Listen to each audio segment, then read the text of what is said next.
Truth reflection మీడియాకు స్వాగతం. నమస్తే మిత్రులారా, మీ అందరికీ స్వాగతం. ట్రూత్ రిఫ్లెక్షన్ మీడియాకు మరొకసారి హృదయపూర్వకంగా స్వాగతం. మిత్రులారా, ఈ ట్రూత్ రిఫ్లెక్షన్ మీడియా ద్వారా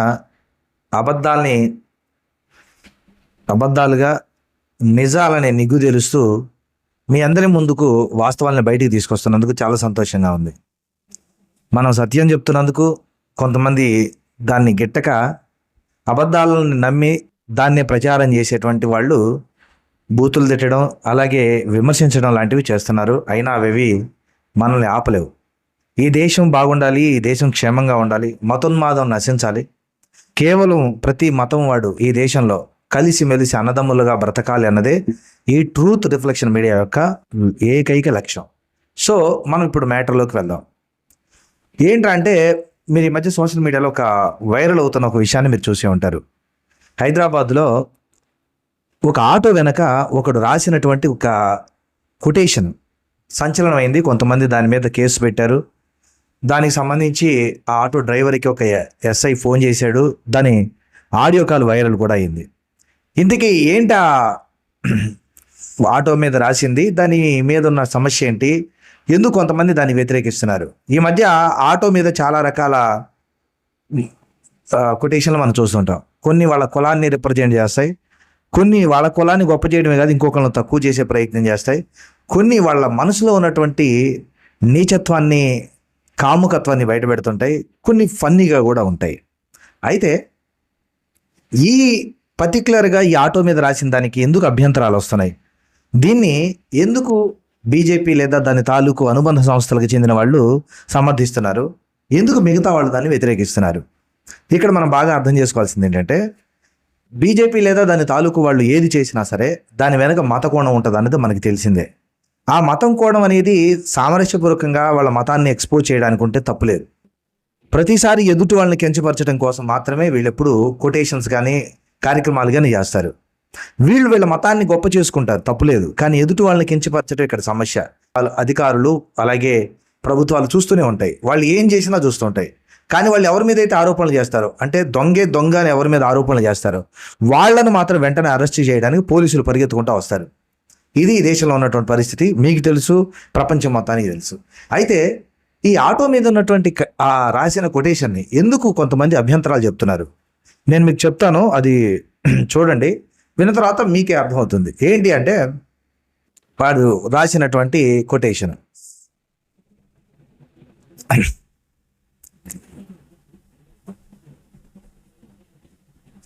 changing your religion is like changing your father.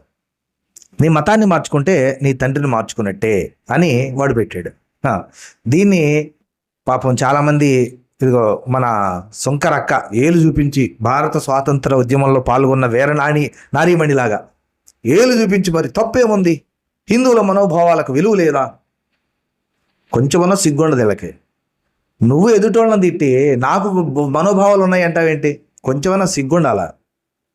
ఏంది, వీళ్ళు మనుషులుగా పుట్టి మనుషులుగా బతుకుతున్నారంటే వాస్తవానికి వాళ్ళ దగ్గర మనుషులకు సంబంధించిన క్వాలిటీస్ లేవు. నేను ఎదుటివాడిని కొట్టి, నేను ఎదుటివాడిని తిట్టి, నాకు హక్కులు ఉన్నాయని, నాకు అవమానం జరిగింది నేను బాధపడుతున్నానంటే ఎంత నిసిగ్గుగా ఉంటుంది మీరు చెప్పండి. ఎంత సిగ్గుకరం అది.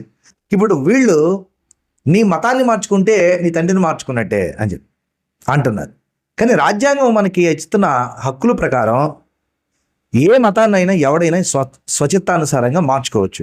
వాడి మనోభీష్టాన్ని అనుసరించి, వాడి మనసాక్షిని అనుసరించి దీన్ని నమ్ముతాడో దాన్ని మార్చుకోవచ్చు, దాన్ని ప్రచారం చేయొచ్చు, దాన్ని అనుసరించవచ్చు. కానీ వీళ్ళు రాజ్యాంగానికి విరుద్ధమైన కొటేషన్ రాశాడు. దీని వెంటనే రాజ్యాంగానికి విరుద్ధంగా మాట్లాడాడు అంటే ఖచ్చితంగా రాజ్యానికి విరుద్ధంగా మాట్లాడినట్టే. ఒట్టి వాళ్ళ మీద, సంబంధం లేని వాటి మీద ఉపా చట్టం పెడుతున్నారే, ఇలాంటి వాళ్ళ మీద చట్టం పెట్టొద్దండి. ఎందుకంటే ఇదే కదా రాజ్యద్రోహం. రాజ్యాంగానికి విరుద్ధంగా ప్రవర్తించడమే రాజ్యద్రోహం కాదంటారా? మీరు చెప్పండి. రాజ్యాంగం చెప్తుంది ఏంటి? నీ మతాన్ని నీ ఇష్టం వచ్చినట్టు మార్చుకోవచ్చు. కానీ వీడేమంటాడు? తండ్రిని మార్చినట్టు అంటాడు. నేను ఒకటే ప్రశ్న అడుగుతా. హిందూ మతాన్ని కలిపి ఒక తండ్రి నువ్వు అంటావు, కానీ అసలు ఎట్లా చెప్తావు? అది హిందూ మతం అన్నది అసలు మతం కాదు. హిందూ అనే మతం లేదు, అది ఒక మతం కాదు. కొన్ని వందల రకాల విశ్వాసాలు, నమ్మకాలు, సంబంధం లేని పరస్పర విరుద్ధమైనటువంటి ఆచారాలు, మతాలు కలగలిపిన ఒక సామూహిక, వీళ్ళు కలిపింది కాదు, ఎవరో పెట్టిన పేరే హిందూ. వాస్తవానికి అది హిందూ మతం కాదు. హిందుస్థాన్ అంటారంటే ఇది ఒక ప్రాంతానికి పేరు. హిందూ అన్నది సింధు నది మీద వచ్చింది. సింధు నది మీద వచ్చిన హిందూ అనే పేరు ఒక మతానికి ఎట్లా అప్లై అవుతుంది? నది పేరు మతానికి ఎట్లా వస్తుంది? మీరు చెప్పండి.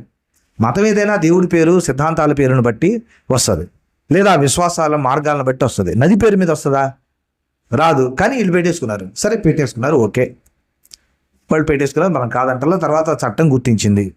అయితే ఇప్పుడు నేనేం అడుగుతున్నానంటే, మతాన్ని మార్చుకున్నవాడు తండ్రిని మార్చుకున్నట్టే అయితే మరి ఆ మతంలో రకరకాల దారుణమైనటువంటి మూఢనమ్మకాలు, అవిశ్వాసాలు, దారుణమైనటువంటి సమాజాన్ని చీల్చేటువంటి కుట్రలు, కుతంత్రాలు, విభజనలు, కుల స్థాయి విభజనలు ఉన్నప్పుడు అలాంటి దారుణమైనటువంటి ఇంకా వ్యవస్థలో నచ్చకపోయినా ఉండమని చెప్పే హక్కు ఎవరికి ఉంది?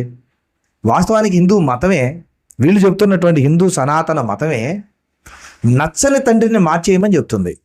నీకు ఒకవేళ నచ్చకపోతే తండ్రి మంచోడు కాదని నీకు అనిపిస్తే నువ్వు మార్చేసేయని చెప్పింది. అంటే హిందూ మతాన్ని మార్చుకోమని హిందూ మతమే చెప్తుంది. వీళ్ళేమంటారు, తండ్రిని మార్చినట్టే అని. కానీ వాస్తవానికి హిందూ మతం ఏం చెప్తుందంటే, నీ తండ్రి మంచివాడు కాకపోతే వాడిని విడిచిపెట్టి వెళ్ళిపో, వాడిని మార్చే, వాడిని పక్కకు వదిలిపెట్టి వెళ్ళిపో అని హిందూ మతమే చెప్తుంది. మీకు ఉదాహరణ చెప్తాను. మీ అందరికీ తెలుసు కదా, ప్రహ్లాదుడు, హిరణ్యకశిపుడు భాగవత పురాణంలో ఉంటుంది. హిందూ పురాణాల్లో తండ్రి కొడుకుల మధ్య ఘర్షణకు ఇది ఒక పెద్ద ఉదాహరణ. మీకు తెలుసు కదా ఏం జరిగిందో. రాక్షస రాజు అయిన హిరణ్యకశిపుడు తన కొడుకు అయిన ప్రహ్లాదుడు శ్రీ మహావిష్ణువుని పూజించడాన్ని సహించలేకపోయాడు. కొడుకును మార్చడానికి చాలా ప్రయోగాలు చేశాడు. సామదాన భేద దండోపాయాలన్నీ ప్రయోగించి మనసు మార్చాలనుకున్నాడు. కానీ చివరికి అతను మారలా, విష్ణువునే పూజిస్తానంటాడు. ఇక చేసేదేమి లేక హిరణ్యకశిపుడు తన శత్రువైన విష్ణువుని, గుర్తుపెట్టుకోండి, తండ్రికి శత్రువైన వ్యక్తిని కొడుకు పూజిస్తాడు. తండ్రికి నచ్చలేదు, ఎన్నోసార్లు చెప్పి చూశాడు, వద్దురా బాబు మనది అది కాదు, మనం శివుడిని ఆరాధిస్తామని చెప్పాడు. నీకు అర్థమవుతుందా? నువ్వు చెప్తున్న హిందూ మతంలోనే, ఒక మతం అని చెప్తున్న మతంలోనే శైవ మతం, వైష్ణవ మతం అని ఉంటే, ఆ శైవ మతానికి చెందినటువంటి హిరణ్యకశిపుడి కుమారుడు విష్ణువుని ఆరాధిస్తేనే శైవ మతానికి చెందినటువంటి హిరణ్యకశిపుడు ప్రహ్లాదుని చంపే ప్రయత్నం చేస్తాడు. ఏం చేస్తాడు అంటే, ఏనుగులతో తొక్కించి చంపాలని చూస్తాడు. కొండపై నుంచి కింద పడేసి చంపేయాలని ప్రయత్నిస్తాడు. విషం పెడతాడు. అలాగే తన సోదరి హోలికాతో కలిసి మంటల్లో తగలబెట్టాలని సొంత కొడుకుపైనే అనేకమైన కుట్రలు చేశాడు. ఇక ప్రహ్లాదుడు చేసేది లేక మానసికంగా తన తండ్రి రాక్షస ప్రవృత్తిని చూసి రాజప్రసాదాన్ని ఎప్పుడూ విడిచిపెట్టేశాడు. చివరికి అదే తండ్రిని తాను నమ్మిన, అంటే తండ్రికి శత్రువు అయినటువంటి విష్ణువు చేత ఆయన నరసింహావతారంతో చంపిస్తాడు. చంపాలని కోరుకుంటాడు. తన కళ్ళెదుటే తండ్రిని చంపుతుంటే చూస్తూ ఉంటాడు. వద్దు, మా తండ్రిని చంపొద్దు అని కూడా చెప్పలేదు. కారణం ఏంటంటే, దుర్మార్గుడు, నీచుడు, రాక్షస మనస్తత్వం గలవాడు కొడుకును కూడా చంపాలి అనుకునేటువంటి వాడిని కొడుకు విడిచిపెట్టొచ్చు అన్నది మనకి ఈ పురాణ కథ ద్వారా తెలుస్తుంది. సో మరి ఇంకో కథ కూడా చెప్తాను. యాయతి పురుషుడు యదువు, ఇది మహాభారతంలో ఉన్నటువంటి కథ. ఈ కథలో తండ్రి తన స్వార్థం కోసం కొడుకుల జీవితాలపై కుట్ర లేదా అన్యాయం చేశాడు. ఏం చేశాడు? శుక్రాచార్యుడి శాపం వల్ల యయాతి మహారాజు ముసలివాడైపోతాడు. తన కాంభవాంఛలు ఇంకా తీరకపోవడంతో తన ముసలితనాన్ని తీసుకొని యవ్వనాన్ని ఇవ్వమని తన కొడుకులందరినీ కోరుతాడు. ఇది ఒక రకంగా కొడుకుల భవిష్యత్తు నాశనం చేయడం కాదంటారా? ఇది పెద్ద కుట్ర వంటిదే. ఇక పెద్ద కొడుకైనటువంటి యదువు తండ్రి కోరికను పూర్తిగా నిరసించి తండ్రి స్వార్థానికి లొంగనని చెప్పి తండ్రిని, రాజ్యాన్ని విడిచిపెట్టి దూరంగా వెళ్ళిపోతాడు. ఈ యదు వంశంలోనే తర్వాత శ్రీకృష్ణుడు పుట్టాడండి. చివరికి చిన్న కొడుకైనటువంటి పురుడు తండ్రికి యవనాన్ని ఇస్తాడు. ఇక్కడ మీరు చూడండి, యయాతి అలాగే యదువు వీళ్ళిద్దరి మధ్య జరిగినటువంటి సంఘర్షణ. తండ్రి తన స్వార్థం కోసం కొడుకు యవనాన్ని కోరుకుంటే ఆ దుర్మార్గుడైన తండ్రిని విడిచిపెట్టి వెళ్ళిపోమని ఈ ధర్మం మనకు చెప్తుంది. విడిచిపెట్టి వెళ్ళిపోయాడు. అలాంటి దుర్మార్గుడిని విడిచిపెట్టమని హిందూ ధర్మమే చెప్తుంది. ఇప్పుడు మళ్ళీ ఇంకొక మూడో కథ, ఇదే పురాణంలో మూడో ఉదాహరణ. హిందూ ధర్మం ఎట్లా దుర్మార్గుడైనటువంటి కొడుకుని నాశనం చేయాలనుకున్న తండ్రిని, కొడుకు పట్ల దుర్మార్గంగా ప్రవర్తించిన తండ్రిని ఎట్లా విడిచిపెట్టవచ్చో చెప్తున్నాడు. ఇక ధ్రువుడు ఉత్తానపాదుడు, ఈ కథ కూడా విష్ణు పురాణంలో మనకు కనిపిస్తుంది. ఇక్కడ తండ్రి ప్రత్యక్షంగా చంపాలని కుట్ర చేయకపోయినా సవతి తల్లి కుట్రకు సహకరించి కొడుకును మానసికంగా దూరం చేశాడు.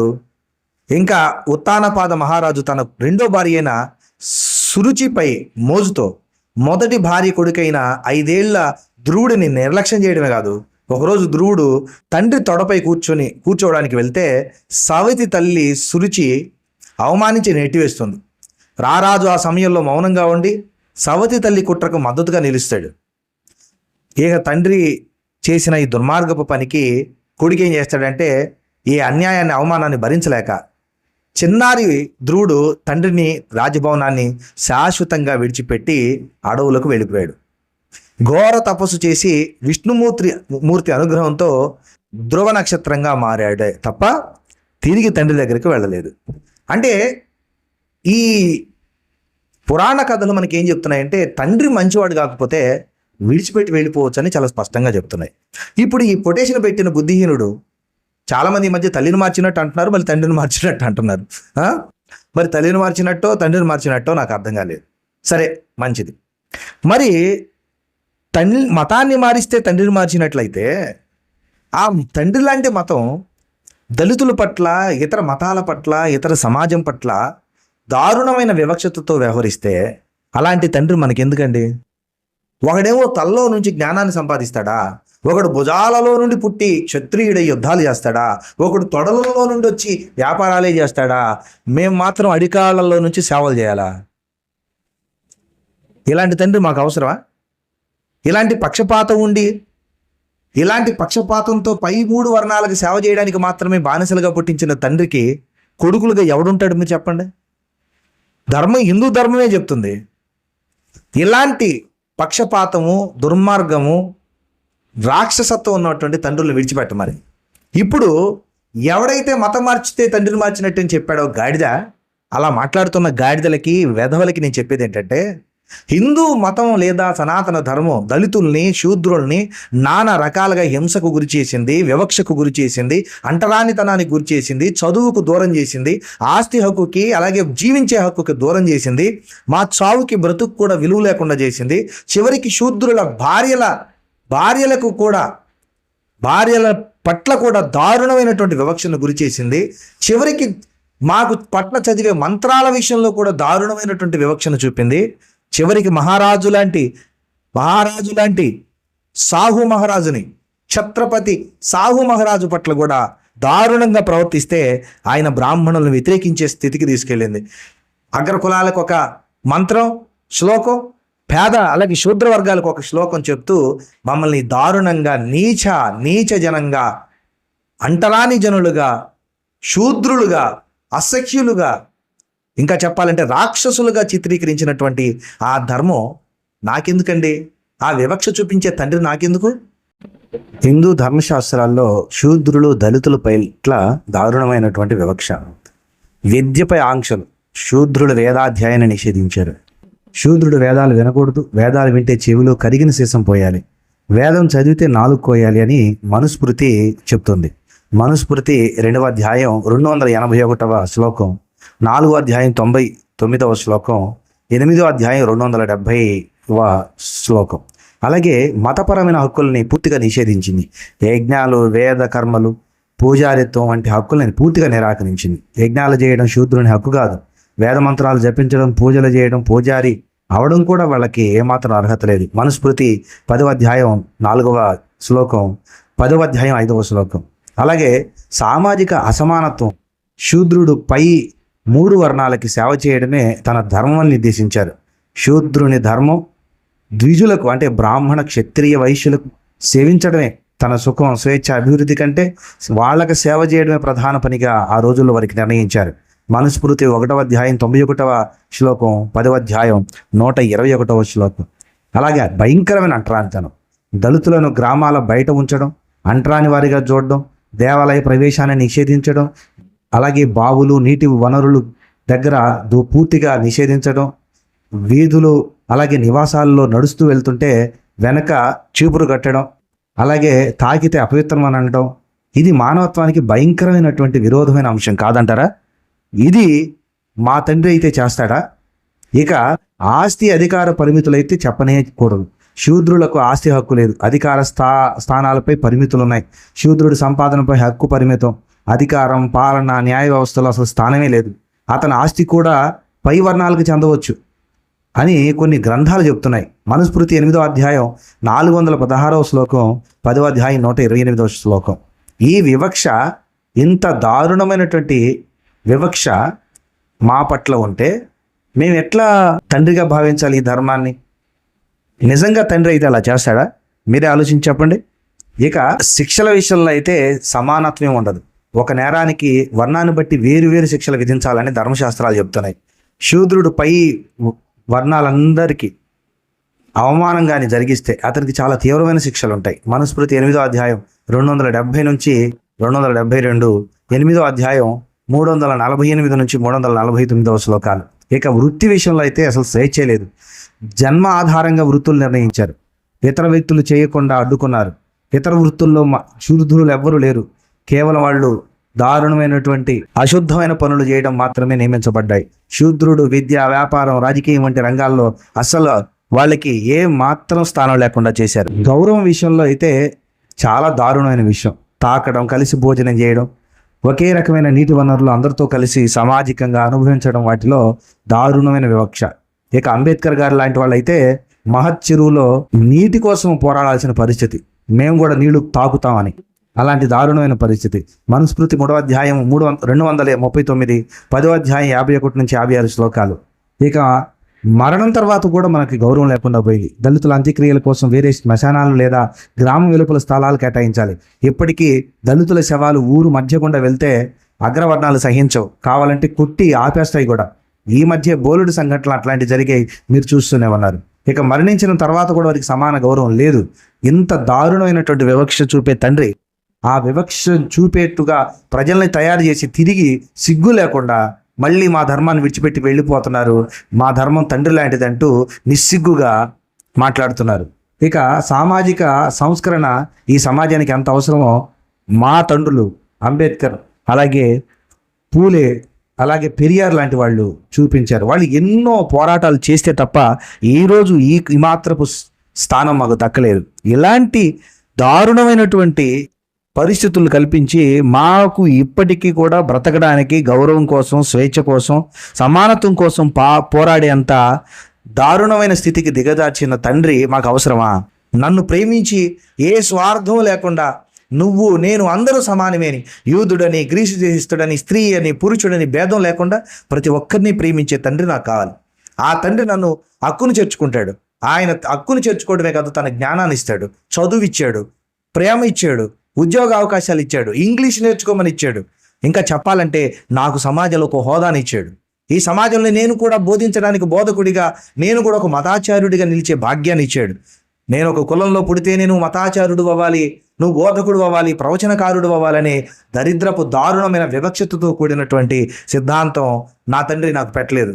నా తండ్రి, నిజమైన నా తండ్రి ఈ దేశంలో నన్ను హక్కును చేర్చుకొని నేను ఒక బోధకుడిగా, ప్రసంగికుడిగా, ఈరోజు చదువుకునే జర్నలిస్టుగా, ఇంకా చెప్పాలంటే వ్యాపారవేత్తగా, రాజకీయ నాయకుడిగా, ఏ రంగమైనా సరే నీకు నచ్చిన ప్రతి రంగంలోకి వెళ్ళమని నా తండ్రి నాకు చెప్పాడు. అలాంటి తండ్రిని ఇష్టపడతారా? అంటరానోళ్ళుగా బతికే తండ్రిని ఇష్టపడతారా? ఇప్పటికీ రాష్ట్రంలో, ఈ దేశంలో రాష్ట్రపతితో సహా పెద్ద పెద్ద స్థాయిలో ఉన్న దళితులు గుడికి వెళ్తే వెళ్ళిన తర్వాత కడుక్కొని అసలు గుడి లోపలకు కూడా రానివ్వకుండా రాష్ట్రపతి లాంటి వ్యక్తుల్ని దూరంగా పెట్టేస్తే అట్లాంటి తండ్రి మాకెందుకండి? అట్లాంటి తండ్రి మాకెందుకు? నీకు ఇంకా అంత దారుణమైన వివక్ష, దారుణమైన అవమానం జరుగుతుంటే నీకు ఇంకా సిగ్గు లేకుండా అవమానించడానికి నీకు మనసుంటే నువ్వుండు. అంతేగాని తండ్రిని మార్చినట్టే, తొక్కను మార్చినట్టే ఈ తిక్క తెలివి తక్కువ కంపారిజన్ చేయకు. మతం మారడం అన్నది ఈ దేశం రాజ్యాంగం ఇచ్చిన హక్కు. నువ్వెవడు రా బోసిడీకే వద్దంటానికి? నువ్వెవడో? ఈ దేశంలో ప్రతి ఒక్కడి హక్కు అది. మిత్రులారా, నేను దయచేసి మీకు చెప్పదలుచుకుంది, ఇది ఒక పెద్ద గేమ్. అమాయకుల్ని మోసం చేయడానికి చదువు సంధ్య లేని నిశానీగాళ్ళు చెప్పేటువంటి మాటలు. ఆ ఆటో మీద వాడు రాసుకున్నటువంటి ఆ కొటేషన్ ఎవడైతే రాశాడో వాడు శూద్రుడే అయి ఉంటాడు. వాడికి ఈ దేశంలో స్వేచ్ఛ రావడానికి కారణం రాజ్యాంగం. ఈ దేశంలో చదువు రావడానికి కారణం క్రిస్టియన్ మిషనరీలు. ఈ దేశంలో ఆధునిక భావాలు రావడానికి కారణం క్రైస్తవులు. ఈ దేశంలో అంటరానితనంతో పాటు సతీ సహగమనం లాంటి దారుణమైనటువంటి మూఢనమ్మకాలు రద్దు చేయబడ్డానికి కారణం బ్రిటిష్ ప్రభుత్వం. వీళ్ళ తండ్రి అని చెప్పుకుంటున్న సనాతన ధర్మం కాదు. వీళ్ళ తండ్రి అని చెప్పుకుంటున్న సనాతన ధర్మం కాదు. ఆ సనాతన ధర్మం ఈ దేశంలో ఉన్నటువంటి దళితుల్ని, శూద్రుల్ని దారుణమైన వివక్షతో దూరం పెడితే దగ్గరకు తీసుకుంది క్రైస్తవ తండ్రి. నా తండ్రి, నా దేవుడు, అది నా తండ్రి గొప్పతనం. నన్ను దూరం పెట్టి అంట్రానోడి కింద చేసినటువంటి అద్దె తండ్రి నాకెందుకండి? నాకు ఒరిజినల్ తండ్రి కావాలి, నిజమైన ప్రేమ చూపించే తండ్రి కావాలి, నిజంగా ఆదరించే తండ్రి కావాలి, హక్కును చేర్చుకునే తండ్రి కావాలి. తప్పుడు పనులు చేసినా, వివక్ష చూపినా, హింసించినా, నా ఆడపిల్లలను రేప్ చేసి పాడు చేసినా, ఇప్పటికీ చంపుతుంటే దిక్కు లేకుండా ఉన్నా, ఇప్పటికీ రాజ్యాధికారంలో భాగం ఇవ్వకుండా, ఇప్పటికీ అణిచివేస్తున్నా, ఎక్కడంటే అక్కడ చంపుతున్నా, సిగ్గు లేకుండా ఇంకా ఆ తండ్రి దగ్గర ఉండాలా? అలాంటి వాడు తండ్రి ఎట్లా అవుతాడు? నేను చెప్పాలి, అట్లాంటి వాడు తండ్రి ఎట్లా అవుతాడు? నిజంగా ప్రేమించేవాడు తండ్రి, నా కోసం త్యాగం చేసేవాడు తండ్రి, నా కోసం ఎల్లలు దాటి వచ్చి నా బాధలు, నా వేదనలు చూసి నాకు స్వేచ్ఛను ప్రసాదించేవాడు తండ్రి, వైద్యాన్ని ఇచ్చినవాడు తండ్రి, చదువు చెప్పినవాడు తండ్రి. నాకు స్వేచ్ఛను లేకుండా పశువు కంటే హీనం కాదు. పశువుల్ని దేవుళ్ళని చేసి, పశువుల పెంట తింటూ, పశువుల ఉచ్చ తాగుతూ, పశువులను ఆరాధిస్తూ, సాటి మనిషిని నన్ను దారుణంగా దళితుడని, ఇప్పటికే 35 మార్కులోడు, 5 కేజీల బియ్యానికి అమ్ముడు పోయినోడు అంటూ, ఇప్పటికే రిజర్వేషన్ గాడు అంటూ యూనివర్సిటీలో చంపుతుంటే ఇంకా ఆ పక్షపాతం చూపించే తండ్రి దగ్గర నన్ను ఉండమంటావా? గాడిదా, ఎవడరా నువ్వు చెప్పడానికి? ఒకవేళ నువ్వన్నదే నిజమైతే మరి వేరే మతంలో ఉన్న వాళ్ళని నువ్వెందుకురా నిస్సిగ్గుగా మార్చుకుంటున్నావు? నీ తండ్రిని మార్చకూడదు కానీ వేరే మతపు తండ్రిని మార్చుకోవచ్చా? ఏమిరా ఈ సిగ్గులేని న్యాయం? ఏమిరా ఈ సిగ్గులేని ద్వంద్వ వైఖరి? దాన్ని సమర్థించడానికి మళ్ళీ సిగ్గులేనటువంటి కొంతమంది అద్దమ్మలు పెద్ద మనగాళ్ళలాగా, మేధావుల్లాగా బయలుదేరడం. ఈ కొటేషనే పెద్ద వెధవ కొటేషను. మళ్ళీ వీడు పెద్ద పోటుగాళ్ళలాగా దాన్ని వెనక రాసుకున్నాడు. వాడికి చదువు లేదు, కనీసం గ్రంథ పరిజ్ఞానం కూడా లేదు. వాడికి ఈ దేశంలో ఈరోజు ఆటో తోలుకునే స్వేచ్ఛ కూడా ఇచ్చింది రాజ్యాంగమే. వాడి ధర్మం కాదు. వాడి ధర్మం అయితే వాడికి అసలు చదువుకునే హక్కే లేదు. ఆ వెనక ఇంగ్లీష్లో రాసే హక్కు కూడా వాడికి లేదు. వాడు ఒకవేళ చదువుకుని ఉంటే, వేదాలు చదువుకొని ఉంటే, చదువే అభ్యసించి ఉంటే, వాడి చెవుల్లో సీసం పోయడం, నాలుగు కత్తిరించడం జరిగి ఉండేది. ఇంకా వాడు నమ్ముతున్న ఆ తండ్రి ఉండుంటే. కానీ ఈరోజు ఉంటుంది తండ్రి, నా తండ్రి నియమించిన రాజ్యాంగం, నా తండ్రి బైబిల్లో చెప్పిన ధర్మంతో కూడినటువంటి ఆదర్శాన్ని తీసుకుని రచించబడ్డ రాజ్యాంగం, నా అన్న అంబేద్కర్ రాసినటువంటి రాజ్యాంగం. మీ ఆటలు చెల్లవుగాక చెల్లవు. ఈ దేశంలో రాజ్యాంగం ఉన్నంత వరకు ఈ దేశంలో ప్రజలందరికీ మీ దుర్మార్గాలు, నీచత్వాన్ని మర్చిపోకుండా జ్ఞాపకం ఉన్నంతకాలం గుర్తుపెట్టుకోండి, మీ ఆటలు సాగు. ఇప్పటికే కొన్ని వేల సంవత్సరాలు మమ్మల్ని పీడ్చుకు తిన్నది చాలు, రాచి రంపాన్ని పెట్టింది చాలు. రాజ్యాంగం వచ్చాక మమ్మల్ని స్వేచ్ఛగా బతకనివ్వరా? మా విశ్వాసాలను మమ్మల్ని తీసుకొనివ్వరా? మా నిర్ణయాలు మేము తీసుకొనివ్వరా? మాకు నచ్చింది మమ్మల్ని నమ్మనివ్వరా? ఇంకా మమ్మల్ని వివక్షతో చూస్తున్నా, గుళ్ళోకి రానియకుండా మాల్దానా మాదిగదానా అని నెట్టేస్తున్నా, పసిబిడ్డను కూడా తొక్కి చంపుతున్నా, ఇంకా సిగ్గు లేకుండా తండ్రి దగ్గర ఉండాలా? మిత్రులారా, ఇలాంటి వెధవలు రకరకాల కొటేషన్లు పెడతారు, అర్థం ఉండదు, పాడు ఉండదు. వాడి బతుక్కి వాస్తవానికి రాజ్యాంగమే వాడికి జీవితాన్ని ఇచ్చింది.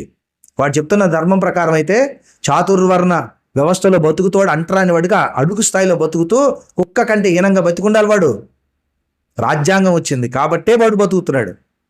అది రాజ్యాంగం